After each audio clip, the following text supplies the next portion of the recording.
똑같은 실패, 반복되는 인사, 결국 대통령 문제 아닌가?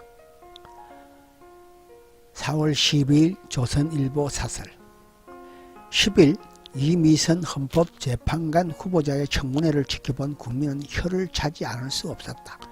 헌법재판관이 되겠다는 판사가 자신이 맡은 재판과 관련 있는 기업 주식에 24억 원을 투자했다. 이 후보자 남편은 주가에 영향을 주는 주요 공시를 전후해 주식을 대량으로 사고 팔았다고 한다. 부부의 주식 거래 횟수는 수천 번에 이른다고 한다. 이 후보자는 남편이 다 했다며 자신은 모른다고 했다. 전 재산을 25억 원 재개발에 투자에 넣고 아내가 해서 모른다던 전 청와대 대변인과 반박이다. 불과 얼마 전 납득할 수 없는 후보자들이 장관이 되겠다고 나선 인사청문회를 지켜보면서 분노했던 국민은 고장난 레코더가 돌아가는 것 같은 느낌을 받는다.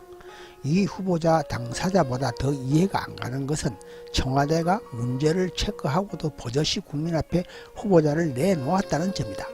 재작년에 주식 문제가 있는 변호사를 헌법재판관 후보로 내세웠다가 낙마한 경험까지 있는데도 그렇게 했다. 청와대는 공직자 7대 비리 배제 원칙과는 관계가 없다고 판단했다고 한다.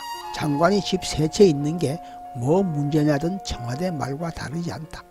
이제 국민은 똑같은 일이 되풀이되는 이유가 무엇인지 궁금할 수밖에 없다. 현 정부에서 인사검증 실패로 중도 사퇴한 차관급 이상이 10명을 넘어섰지만 누구 하나 책임지는 사람은 없었다.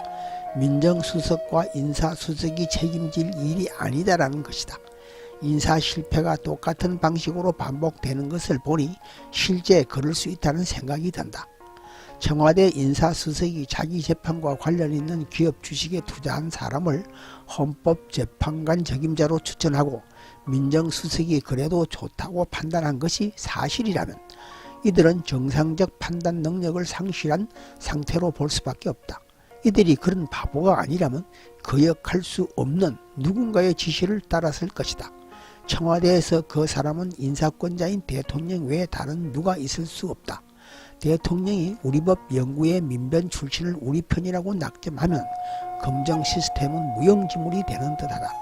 대통령은 청문회에서 고생한 사람이 일을 더 잘한다고 하는 사람이다. 다른 사람 반대는 무시하는 정권이 이상하게도 정의당이 안 된다고 하면 낙마시킨다. 대통령이 잘못된 인사를 하면 국민은 6석 정당을 쳐다봐야 하는 사리에 맞지 않는 일이 너무 많고 잦다. 한 줄 생각. 이 정부에는 이러한 사람 외에는 헌법재판관을 할 후보자가 없다는 말인가?